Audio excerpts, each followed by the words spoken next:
저는 올해로 43살입니다. 조용한 동네에서 중소기업 다니며 10년 넘게 별 탈 없이 살아왔습니다. 와이프는 저보다 3살 어려요. 결혼 8년차 부부였죠. 저희는 남들보다 싸움도 적었고 서로 존중하며 살아왔어요. 적어도 저는 그랬습니다. 아내는 운전을 좋아했습니다. 결혼 초기부터도 차를 사자마자 밤마다 혼자 드라이브를 다니곤 했어요. 저는 그게 그냥 스트레스를 푸는 방법인 줄 알았죠. 저는 야근이 많았고 회사 끝나고 들어오면 보통 밤 10시 넘었거든요. 그때쯤이면 아내는 이미 씻고 자고 있거나 드라이브를 갔다는 메모를 남겨두기도 했어요. 처음에는 그게 이상하지 않았어요. 솔직히 저도 퇴근하고 나면 피곤해서 와이프가 뭘 하는지 관심조차 안 가던 시기가 있었거든요. 근데 어느 날부터인가 뭔가 이상하다는 생각이 자꾸 들기 시작했어요. 이상한 감정은 어느 날 우연히 아내의 차량 주유 내역을 보고 나서 시작됐습니다. 아내는 일주일에 서너 번은 혼자 드라이브를 간다 했는데 생각보다 주유를 많이 하지 않더군요. 제가 물었어요. 요즘도 드라이브 자주 해?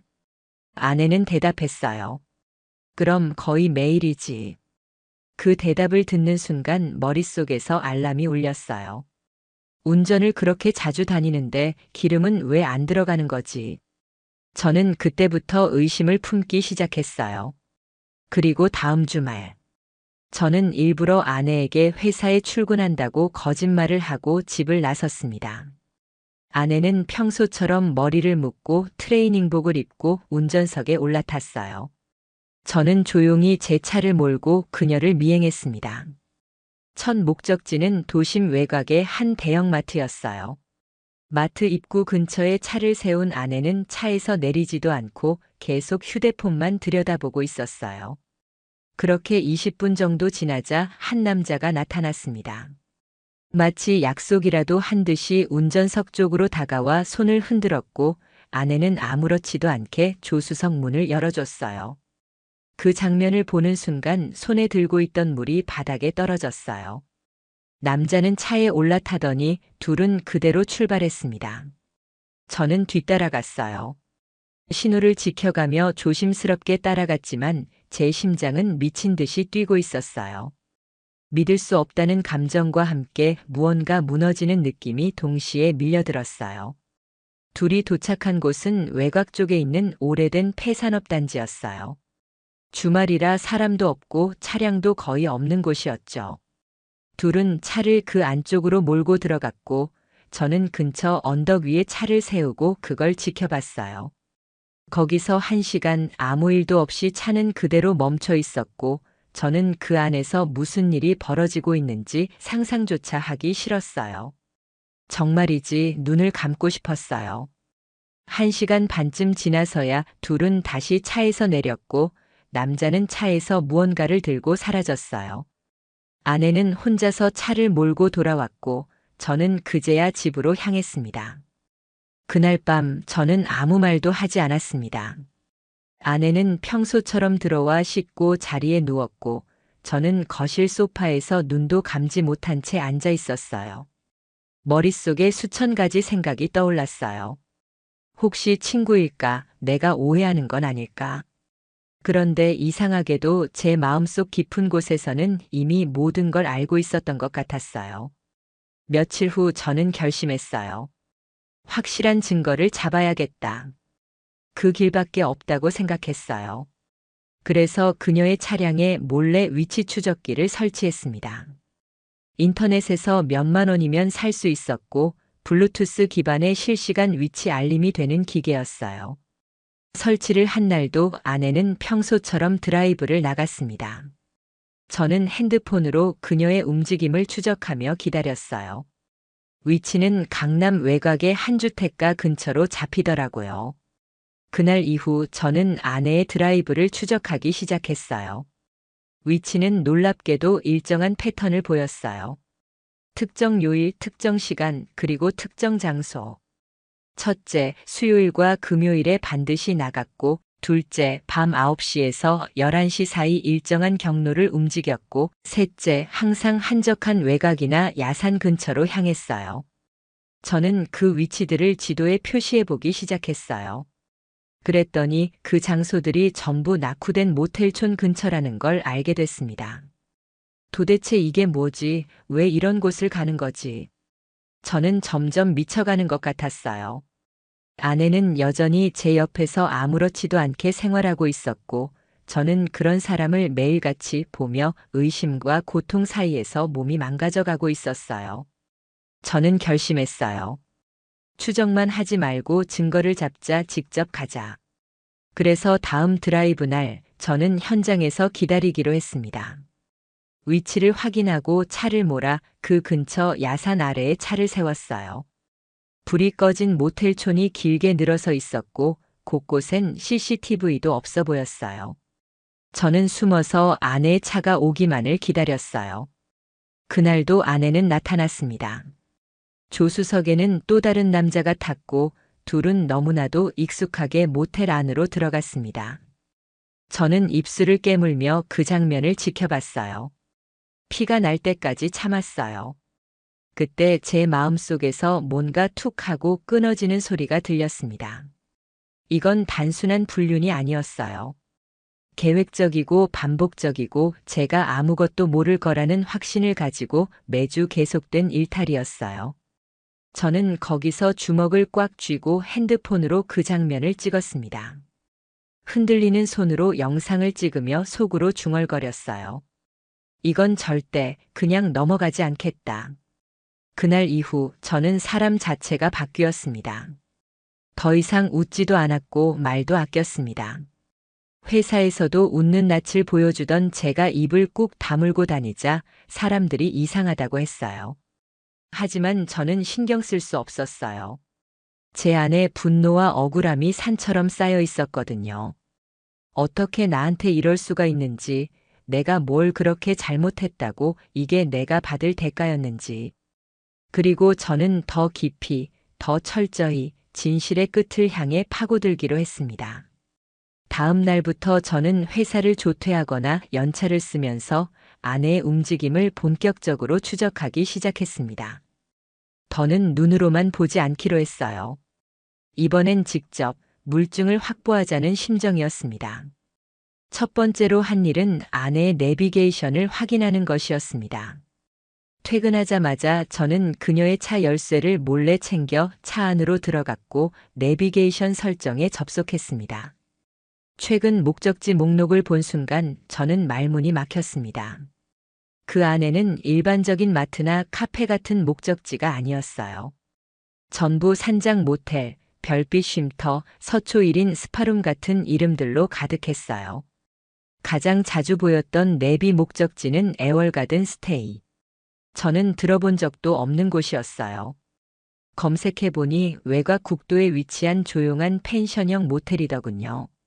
저는 머리를 감싸 쥐었습니다. 그동안 아내는 저한테 말도 없이 이런 곳들을 드나들고 있었던 겁니다. 매번 스트레스 풀고 온다면서 혼자 바람 쐬고 생각 정리한다고 말하면서 그런 얼굴로 집에 들어와 제 옆에서 자고 있었다는 게 믿어지지 않았어요. 그날 밤 저는 잠들지 못하고 아내의 휴대폰을 유심히 살폈습니다.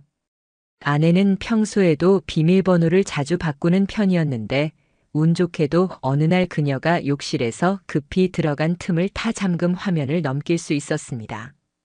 가장 먼저 확인한 건 카카오톡이었어요.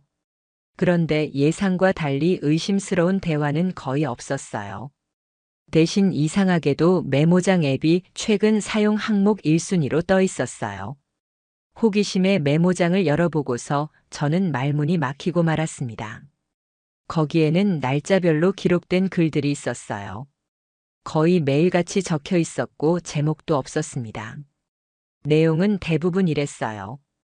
오늘은 조금 늦게 도착했지만 그 사람은 늘 그 자리에서 기다려줬다. 운전석 창문 너머로 손을 흔드는 그 얼굴을 보면 모든 고민이 사라지는 기분이다. 준호는 여전히 눈치채지 못한다. 다행이다. 이 시간만큼은 내 것이니까. 아무도 방해하지 않는 이 순간이 너무 소중하다. 준호. 제 이름이었습니다. 제 이름이 그렇게 아무렇지 않게 불륜 기록에 등장하고 있었어요. 누가 봐도 아내는 저를 완전히 조롱하고 있었던 겁니다. 아내는 매번 그 남자와 만난 후의 감정을 일기로 남기고 있었어요. 자기가 얼마나 해방감을 느끼는지, 어떻게 제 얼굴을 보고도 죄책감 없이 잠들 수 있는지를요. 어떤 날은 이런 내용도 있었어요. 준호가 요즘 뭔가 이상하다. 표정이 어둡고 말수가 줄었다. 하지만 말은 안 하니 아직 확신은 없는 것 같다. 이대로만 가면 모른 척할 수 있을 것 같다. 그 글을 보는 순간 심장이 쿵 하고 내려앉는 느낌이었어요. 아내는 저를 의심하면서도 저를 철저히 무시하고 있었던 거예요. 사람 취급조차 하지 않았던 거죠. 저는 메모장 전체를 캡처하고 제 휴대폰으로 전송했습니다. 그때부터는 더 철저히 증거를 모으기로 결심했어요. 다음 단계는 블랙박스였습니다. 아내의 차량 블랙박스를 노트북에 연결해서 메모리 카드를 열었고 최근 몇 주간의 녹화 파일을 전부 열어봤어요. 가장 충격적인 건 지난주 금요일 밤의 영상이었습니다. 아내는 차를 몰고 외곽으로 향했고 누군가와 만나 차에 함께 탄 후 차 안에서 40분 가까이 아무 말 없이 있었다는 사실이 녹화돼 있었어요. 그 정적, 어쩌면 무서운 건 아무 말도 없었기 때문이었어요. 말이 없는 침묵 속에서도 서로 교감하고 있다는 게 고스란히 느껴졌어요. 그리고 영상 마지막, 그 남자가 차에서 내릴 때 아내의 손을 꼭 잡고 가만히 눈을 마주보며 미소를 짓는 모습이 포착됐습니다. 그 미소, 그 눈빛, 저는 그런 걸 아내에게 받아본 적이 없었습니다. 그 영상 이후 저는 일부러 그녀에게 티를 내기 시작했습니다. 요즘도 드라이브 자주 다녀?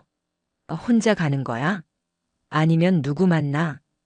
아내는 당황한 기색 없이 웃으며 대답했어요. 혼자야, 그럼 누구랑 가겠어? 그 말이 제 귓가에서 메아리 쳤어요. 어떻게 그렇게 아무렇지 않게 웃을 수가 있는지. 저는 혼자 화장실 문을 걸고 속으로 울분을 삼켰어요. 이건 단순한 불륜이 아니었어요. 이건 계획적이고 반복적이고 사람을 우습게 본 짓이었어요. 제가 뭘 몰라서 가만히 있을 거라고 생각한 거였죠. 며칠 후 저는 마지막 퍼즐을 맞추기로 했어요. 그 남자가 누군지 알아내야 했어요. 제가 고른 방법은 차량 번호 추적이었습니다. 지난번 모텔 앞에서 찍었던 영상 중 그 남자가 내린 차량의 번호판 일부가 찍혀 있었고 저는 그걸 인터넷으로 조회해 봤어요. 자동차 카페나 중고거래 사이트에서 비슷한 번호의 정보를 하나하나 대조하며 확인했고 마침내 차량 소유주의 이름과 SNS를 찾아냈어요. 이름은 최민수, 나이 41, 충남 천안 거주, 프로필 사진에는 어딘가 낯익은 배경이 보였어요. 저는 바로 알아봤습니다. 그 장소는 아내와 함께 찍힌 사진 속 배경과 똑같은 장소였어요. 그제서야 모든 게 퍼즐처럼 맞아떨어졌습니다. 이 남자 아내의 과거 직장 동료였고 몇 년 전 회식 자리에서 제가 얼굴을 잠깐 본 적도 있는 사람이었어요. 더 소름 끼친 건 그 SNS 계정에는 아내에 대한 게시물은 하나도 없었지만 비공개 계정이 하나 따로 있다는 정황이 있었어요. 저는 그 순간 확신했습니다. 이들은 단순한 일탈이 아니라 비밀 계정까지 만들어 계획적으로 더블 라이프를 살고 있었던 겁니다. 저는 주먹을 쥐고 이를 악물었습니다. 이제 이 모든 걸 끝낼 준비가 된 거였어요. 저는 모든 증거를 한 폴더에 정리하기 시작했습니다. 메모장 캡처본, 블랙박스 영상, 모텔 앞에서 찍은 사진, 내비게이션 기록, 그리고 그 남자의 SNS 캡처까지. 폴더 이름은 단 하나였습니다. 진실. 정리하는 내내 손이 덜덜 떨렸습니다. 머릿속에서는 수천 번도 넘게 그 장면이 떠올랐어요. 아내가 차에서 웃던 얼굴, 메모장 속에서 저를 눈치 못 채는 바보라고 비웃던 문장들. 이건 단순한 분노를 넘어 존엄의 문제였습니다. 저는 사람이었고 남편이었고 한 가정의 가장이었어요. 하지만 아내는 그런 저를 먼지처럼 밟고 지나간 겁니다. 저는 상간남의 실체를 확인하기로 했습니다. 그의 SNS에는 일상 사진은 거의 없었지만 프로필 사진의 배경이 익숙하다고 느꼈던 건 단순한 기분이 아니었어요. 그 장소는 저도 가본 적 있는 충남 천안의 한 야외 글램핑장이었습니다. 아내가 작년 겨울에 친구들이랑 힐링하고 올게라며 떠났던 바로 그 글램핑장이었어요. 당시엔 별 의심 없이 그래 잘 다녀와라고 말했던 제가 너무 어리석게 느껴졌습니다. 그 여행이 불륜 여행이었다는 걸 이제야 깨달았으니까요. 그제서야 아내가 저에게 했던 수많은 거짓말들이 하나하나 맞물려 돌아갔어요. 차에 탄 채로 드라이브만 했어. 친구가 힘들대서 위로하러 다녀왔어. 차 안에서 통화한 거? 그냥 언니야. 모든 말들이 이제는 구역질 나도록 들렸습니다. 저는 더는 참지 않기로 했어요. 상간남과 직접 연락을 시도하기로 결심한 거죠. 그의 SNS에 연락처가 있었어요. 며칠을 고민했지만 결국은 문자 하나를 보냈습니다. 당신이 누군지 압니다. 더 늦기 전에 통화합시다. 답장은 하루가 지나고서야 왔어요. 누구시죠? 저는 그 답장을 보는 순간 피가 머리끝까지 올라오는 느낌이었어요. 모르는 척하는 저 뻔뻔함이 너무도 분명했거든요. 저는 더는 장난칠 생각이 없었습니다. 이서연 남편입니다. 더는 장난치지 마세요. 둘이 함께 찍힌 영상, 대화, 메모, 내비 기록 전부 갖고 있습니다. 이후엔 한참 동안 답이 없었습니다. 한참을 기다리다 밤이 되자 전화가 걸려왔어요. 모르는 번호였습니다. 저는 심호흡을 하고 전화를 받았습니다. 여보세요. 목소리는 낯설었지만 어딘가 익숙했습니다. 죄송합니다. 먼저 그렇게 연락드릴 상황이 아니었는데 그놈이었습니다. 그의 첫 마디는 죄송합니다였어요. 저는 그 말을 듣는 순간 그가 저를 얼마나 우습게 봤는지가 더 분명해졌습니다. 죄송? 그 말로 될 일 같아요? 아닙니다. 아니에요. 정말 제가 정신이 나갔었습니다. 그는 계속해서 횡설수설하며 변명했습니다. 서연 씨가 힘들다고 해서 위로하려다 이렇게 된 거예요. 원래는 그런 관계가 아니었어요. 저도 가정이 있었고요. 지금은 아니지만 가정이 있었단 말에 저는 눈이 뒤집힐 뻔했습니다. 당신 유부남이었어요? 지금은 이혼한 상태입니다. 오래전 일이에요. 그 말이 뭐가 변명을 되는지 이해할 수 없었습니다. 그는 이 상황을 가볍게 넘기려는 태도였어요. 죄송하다며 다시는 연락하지 않겠다며 그냥 좋게 마무리하자고 말하더라고요. 그 말이 가장 어이가 없었습니다. 좋게? 내 인생을 밟고 간 주제에 좋게 끝내자고요? 통화는 그렇게 끝났고 저는 그날 밤 다시 잠을 이루지 못했습니다. 아내는 제 옆에서 아무 일 없다는 듯 자고 있었고 저는 그녀의 얼굴을 바라보다가 속으로 되뇌었어요. 언제까지 숨길 셈이지. 얼마나 더 속일 수 있다고 믿는 거지. 며칠 뒤 저는 마지막 확인을 하기로 했습니다. 아내와 그 남자의 실제 만남을 직접 눈으로 확인하기로 한 거예요. 예정된 드라이브 요일, 저는 퇴근 후 바로 그 장소로 향했습니다. 외곽의 오래된 펜션 앞이었고 주변에는 사람 그림자도 없었어요. 밤 9시 아내의 차가 도착했습니다. 잠시 후 검정 SUV가 따라 들어왔고 그 남자가 내렸습니다. 둘은 너무나도 익숙하게 서로를 마주보며 웃었고 아내는 팔짱을 끼며 펜션 안으로 들어갔습니다. 그 모습, 제 눈엔 슬로우 모션처럼 느껴졌습니다. 온몸에서 피가 빠져나가는 느낌이었어요. 내가 저 여자의 남편이라는 게 수치스러웠습니다.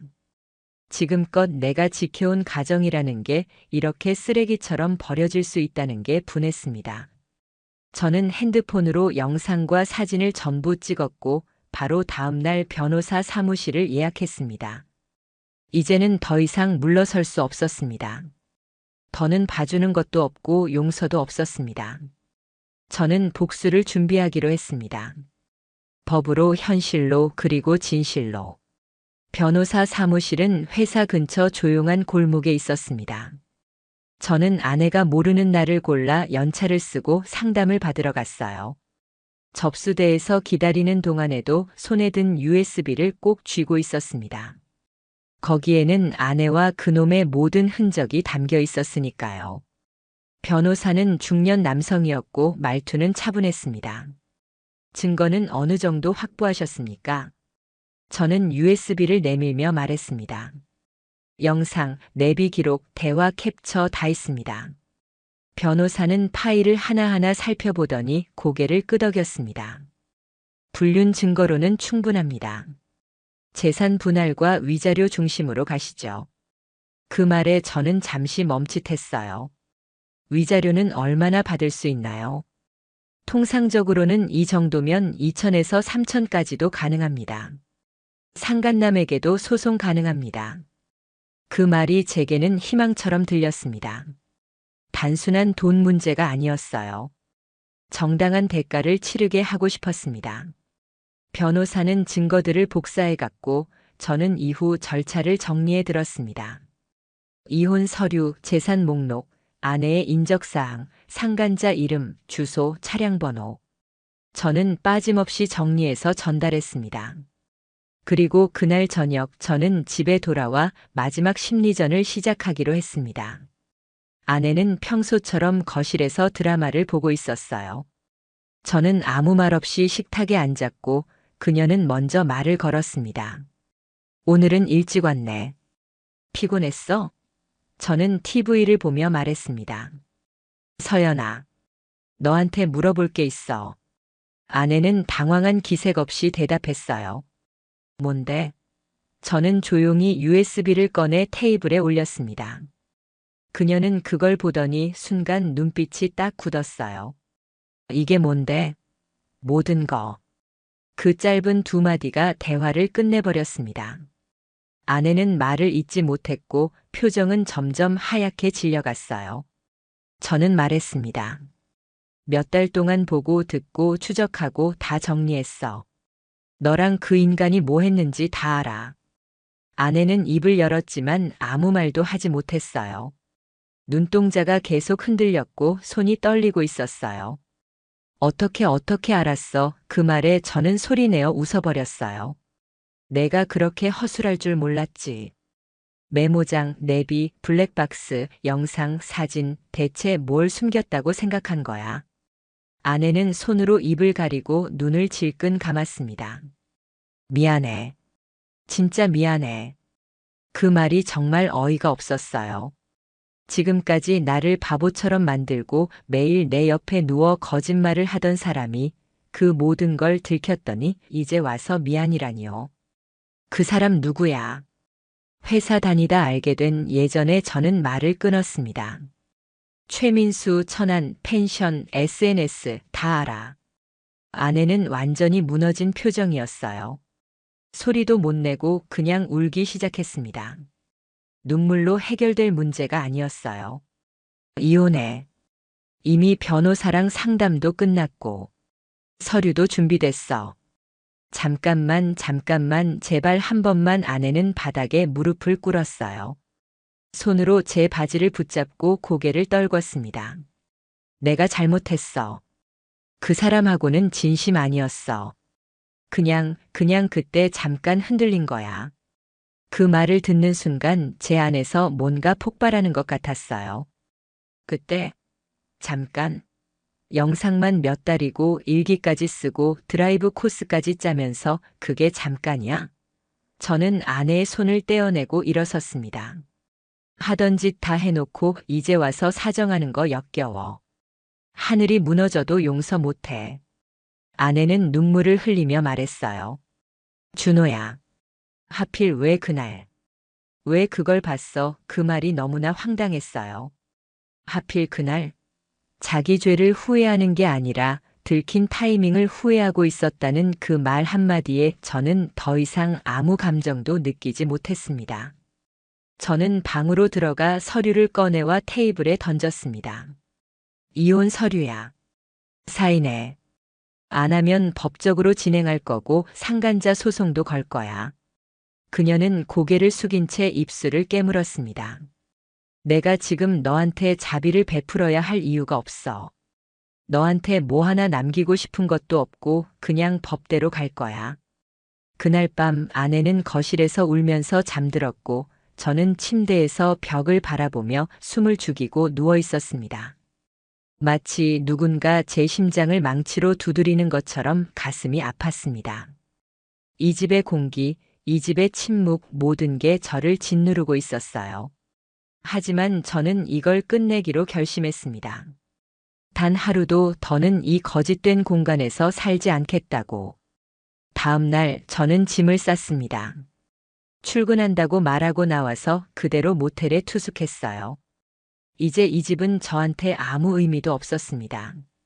아내는 그날 오후 문자를 보냈습니다. 정말 끝이야? 한 번만 생각해 봐줘. 부탁이야. 저는 답장하지 않았습니다. 그날 밤 저는 혼자 모텔 침대에 누워 이 모든 상황이 꿈이면 좋겠다고 생각했습니다. 하지만 현실은 너무도 명확했습니다. 제 손에 들린 증거들, 변호사의 목소리, 그리고 아내의 울음소리, 모든 게 너무 선명했어요. 이건 꿈이 아니었습니다. 현실이었고 이 현실을 만든 건 바로 그녀였습니다. 며칠 뒤 저는 변호사와 함께 정식으로 이혼 조정 신청을 했습니다. 생각보다 절차는 빠르게 흘러갔습니다. 이미 증거는 차고 넘쳤고 상대가 이의를 제기할 여지도 없었으니까요. 아내는 조정일에 혼자서 나타났습니다. 변호사는 대동하지 않았고 얼굴은 몇 년은 늙은 것처럼 보였습니다. 수척하고 초췌하고 입술은 바싹 말라 있었어요. 그녀는 조정위원 앞에서 아무 말도 하지 않았습니다. 위자료 액수도 동의했고 재산 분할에서도 다툼 없이 넘겼습니다. 그 모습은 마치 모든 걸 포기한 사람처럼 보였어요. 조정위원은 우리 둘을 번갈아 보며 말했습니다. 이 결정이 본인의 의사에 의한 것임을 확인합니다. 그녀는 고개를 끄덕였습니다. 네. 제 입에서도 같은 말이 나왔습니다. 맞습니다.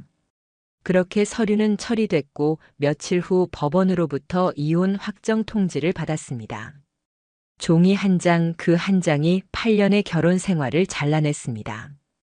그 종이를 받은 날 저는 아무 말도 없이 혼자 차를 몰고 한적한 강변으로 갔습니다.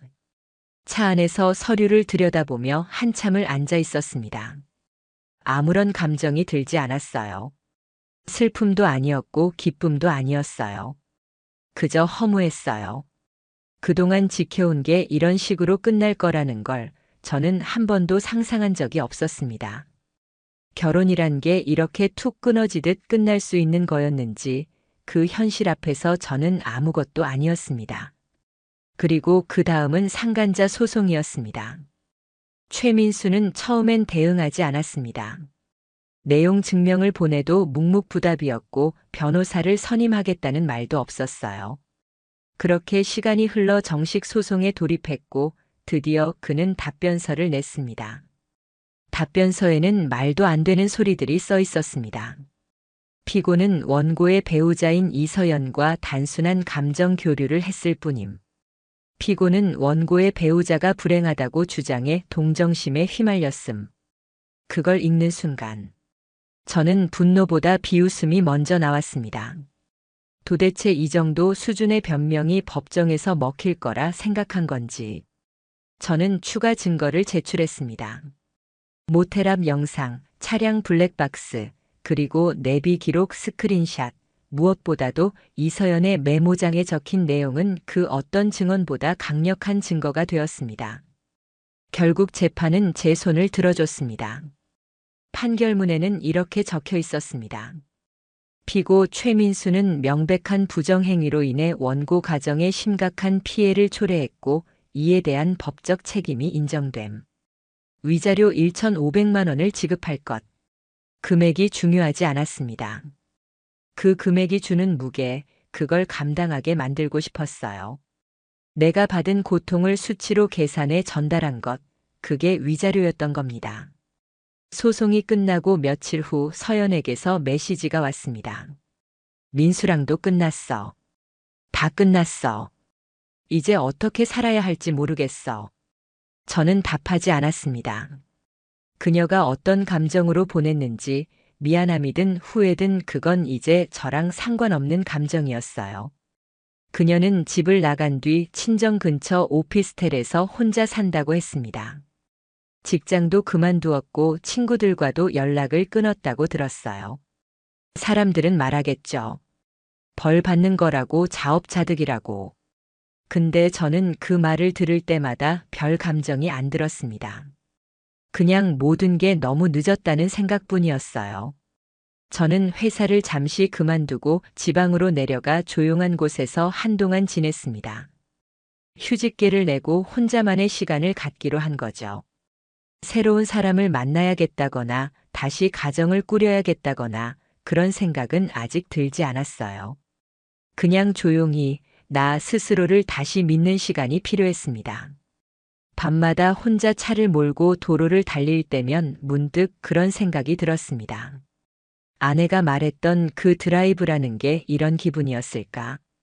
바람이 차창을 두드리고 도로 위에 불빛이 쏟아지듯 흘러갈 때 그게 사람을 비워주기도 하고 때로는 고독 속에 가둬버리기도 한다는 걸 알게 됐어요. 그녀는 그 속에서 외도를 선택했고 저는 그 속에서 다시 저 자신을 되찾아야 했습니다. 결국 저는 서울로 돌아왔고 새로운 동네로 이사했습니다. 아무도 제가 누군지 모르는 곳, 다시 시작할 수 있는 곳, 이따금 서연이 생각나기도 했지만 곧바로 생각을 지웠습니다. 그건 과거였고 제가 그 안에서 얻은 교훈은 단 하나였습니다. 신뢰는 단 한 번에 무너질 수 있다는 것. 그리고 그 무너진 신뢰를 다시 세우는 데는 평생이 걸릴 수도 있다는 것. 지금 저는 혼자지만 마음은 덜 흔들립니다. 이제는 아무것도 믿지 않겠다는 게 아니라 나를 먼저 믿고 나를 먼저 지키겠다는 뜻이었어요.